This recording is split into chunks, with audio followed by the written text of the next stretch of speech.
Après l'Inde en 2019, il revient à la Côte d'Ivoire d'abriter la 15e conférence des parties à la Convention des Nations Unies sur la lutte contre la désertification. L'événement aura lieu au Sofitel Hôtel Ivoire d'Abidjan du 9 au 20 mai 2022 autour du thème Terre, vie, patrimoine d'un monde précaire vers un avenir prospère. De quoi s'agit-il concrètement?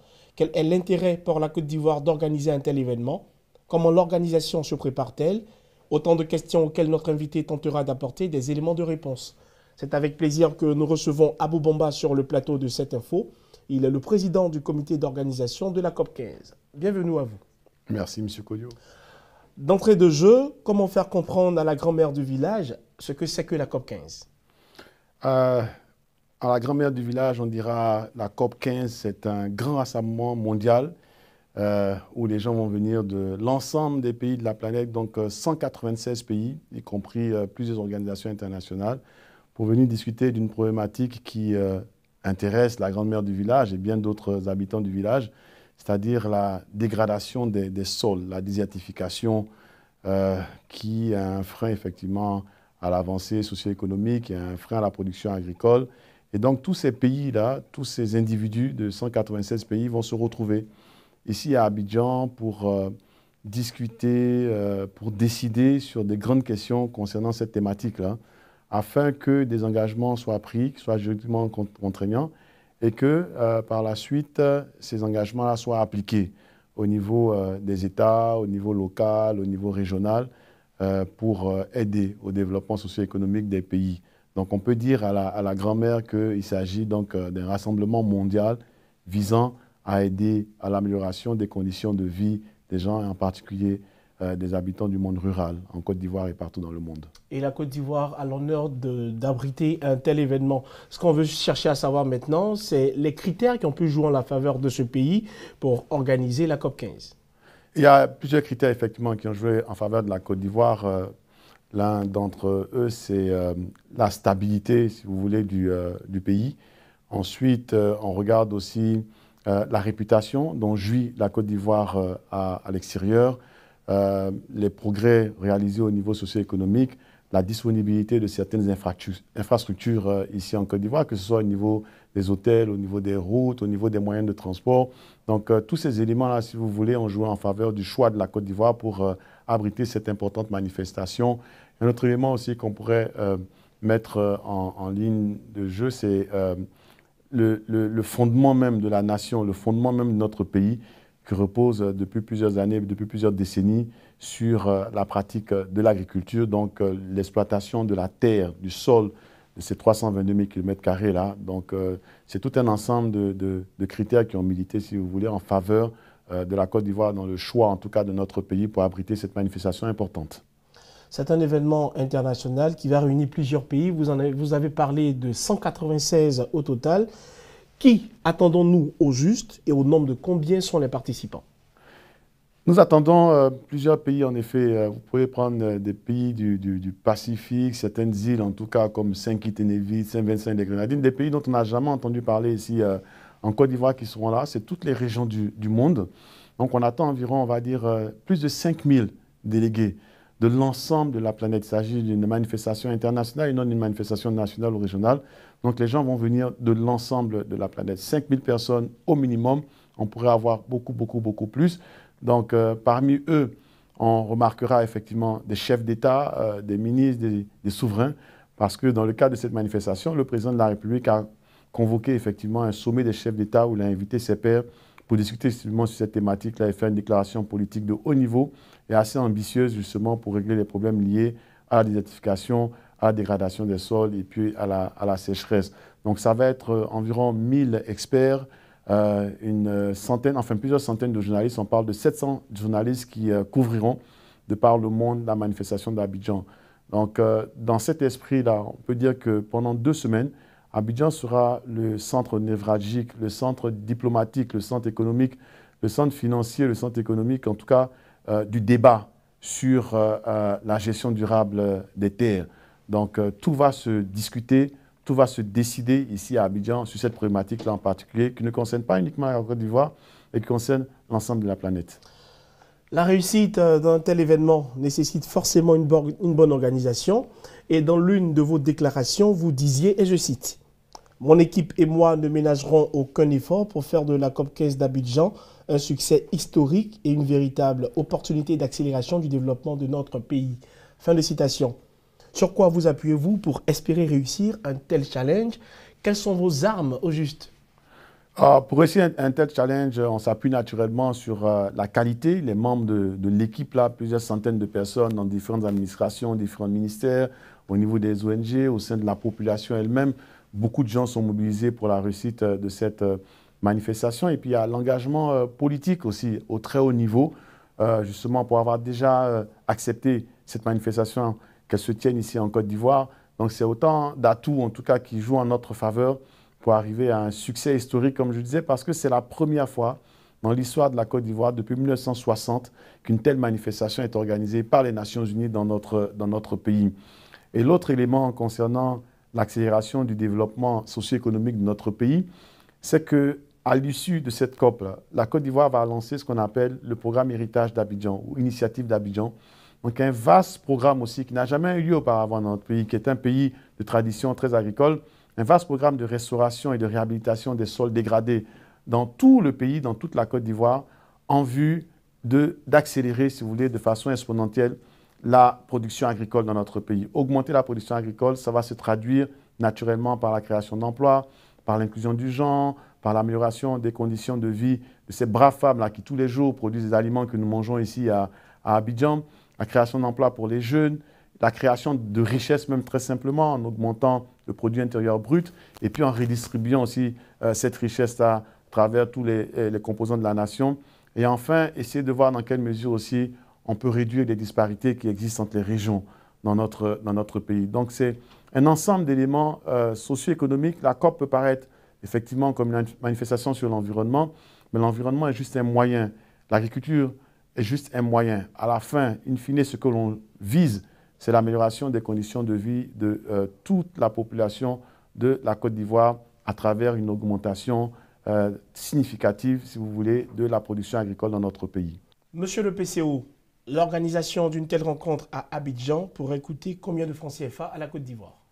Ce n'est pas tellement l'investissement de départ qui est le plus important, c'est surtout combien la Côte d'Ivoire va recevoir du fait de cette manifestation, du fait qu'elle se tienne ici en Côte d'Ivoire. L'initiative d'Abidjan dont je vous parlais tout à l'heure, qui est ce vaste programme de restauration et de réhabilitation des sols dégradés ici en Côte d'Ivoire depuis 1960 et qui vise effectivement à une accélération de la production alimentaire, de la production agricole, en tout cas dans notre pays, va générer environ 1 milliard de dollars. 1 milliard de dollars, c'est 560 milliards de francs CFA.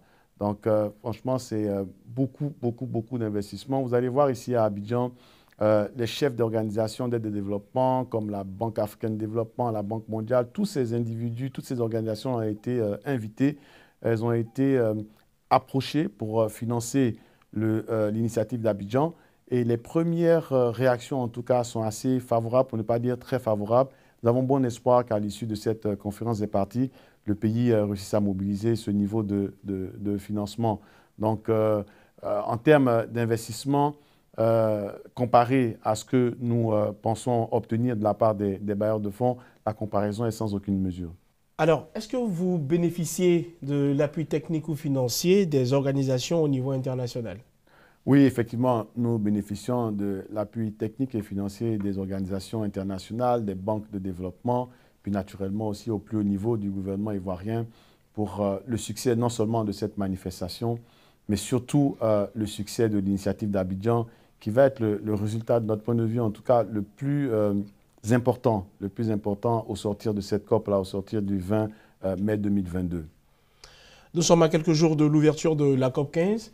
Quel est l'état des lieux des préparatifs au plan national et qu'est-ce qui reste à faire, bien évidemment? Nous avons mis en place 11 commissions pour la préparation de ce sommet, de cette manifestation. Toutes les 11 commissions sont à la tâche. Nous avons bien avancé au niveau de la commission des transports. Effectivement, Abidjan est une grande ville. 5000 participants, il va falloir pouvoir les insérer dans notre circuit de transport. Donc nous sommes bien avancés à ce niveau. Un plan de transport a été élaboré. Au niveau des questions de sécurité, toutes les forces de défense et de sécurité de Côte d'Ivoire sont mobilisées. Elles sont arrivées à un plan de sécurisation de l'événement et puis un plan de sécurisation des individus effectivement qui participeront à cette manifestation. Donc, quel que soit le niveau d'implication de chacune de ces commissions, y compris l'hébergement aussi, les gens se posaient des questions. Est-ce qu'il y avait 5000 lits à Abidjan? Nous sommes en mesure de répondre que oui, nous avons plus de 5000 à Abidjan intramuros et qu'il est possible d'étendre cela jusqu'à d'autres villes très proches d'Abidjan pour augmenter en tout cas notre potentiel de réception hôtelière de ces délégués. Dans l'ensemble, nous pouvons affirmer sans embâche que nous sommes très prêts pour la manifestation. Nous sommes très prêts pour le 9 mai 2022. Est-ce qu'on pourrait penser que la promotion du tourisme rentre en ligne de compte dans l'organisation d'un tel événement? Effectivement, l'un des critères qui a fait que la Côte d'Ivoire a accepté d'abriter cette manifestation, c'est de permettre à l'industrie hôtelière, l'industrie de la restauration, du tourisme, du transport, tous les secteurs de notre économie qui ont été affectés par la crise de la COVID-19, afin que ces secteurs économiques-là puissent rebondir.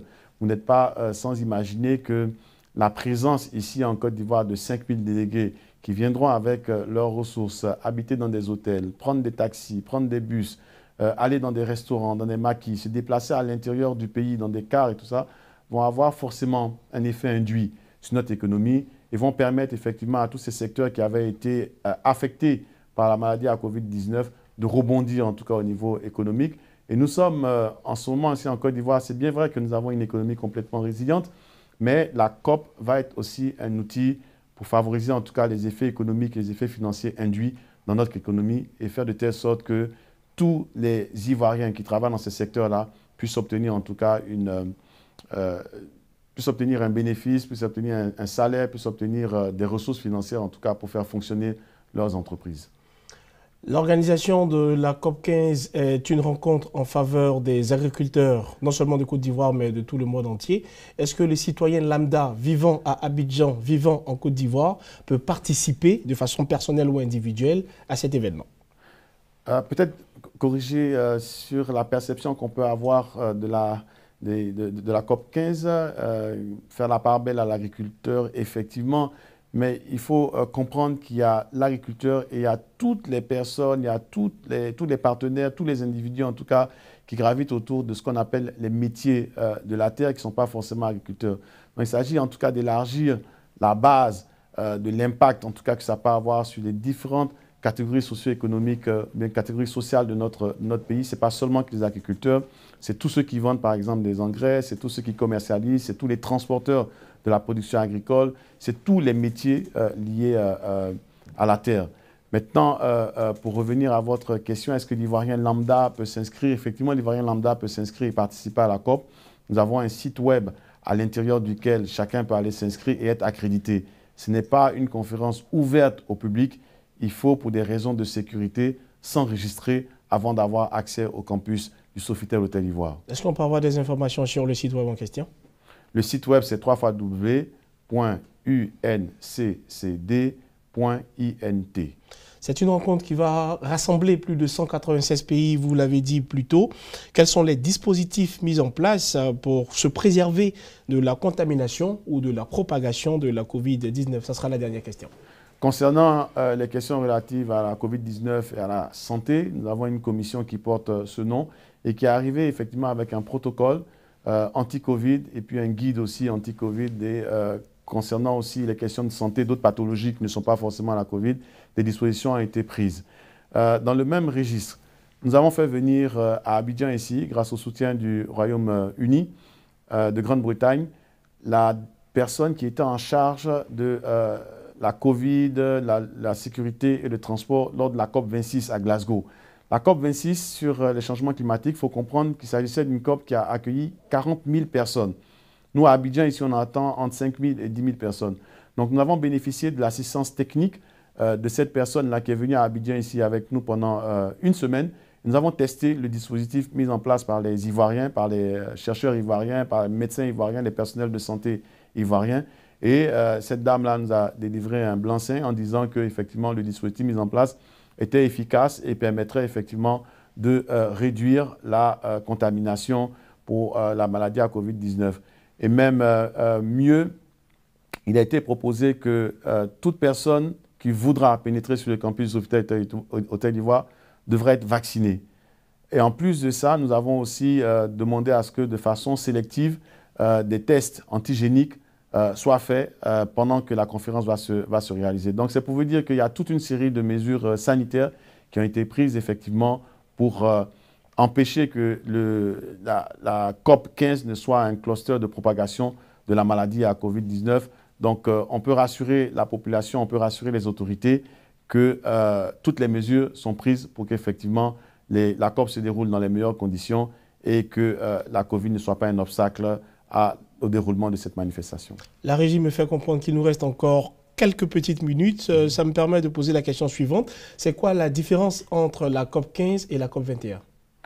La COP 15 concerne la Convention des Nations Unies sur la lutte contre la désertification et la COP 21 concerne la Convention cadre des Nations Unies sur les changements climatiques. Peut-être s'il reste encore un petit le dernier message, l'appel, le message qu'on veut lancer aux Ivoiriens, à vos auditeurs, c'est de dire que la COP 15 de la Convention des Nations Unies sur la lutte contre la désertification concerne tous les Ivoiriens. On les invite à s'engager résolument au succès de cette manifestation et que chacun à son niveau a quelque chose à faire, a quelque chose à dire pour que cette manifestation-là soit un succès pour l'ensemble de notre pays et puis pour chacun, pour l'ensemble des Ivoiriens eux aussi. Donc c'est une invitation à s'engager dans le succès de cette manifestation. C'est la COP de tous les Ivoiriens. Merci à Abou Bamba d'avoir pris part à cette entrevue. C'est moi qui vous remercie. Je rappelle que vous êtes le président du comité d'organisation de la COP 15 qui se tiendra au Sofitel Hôtel Ivoire d'Abidjan du 9 au 20 mai 2022. Avec vous, nous avons parlé des enjeux de l'événement et des moyens mis à votre disposition pour réussir l'organisation de la COP 15. Cette info ne peut que vous souhaiter bonne chance. Merci.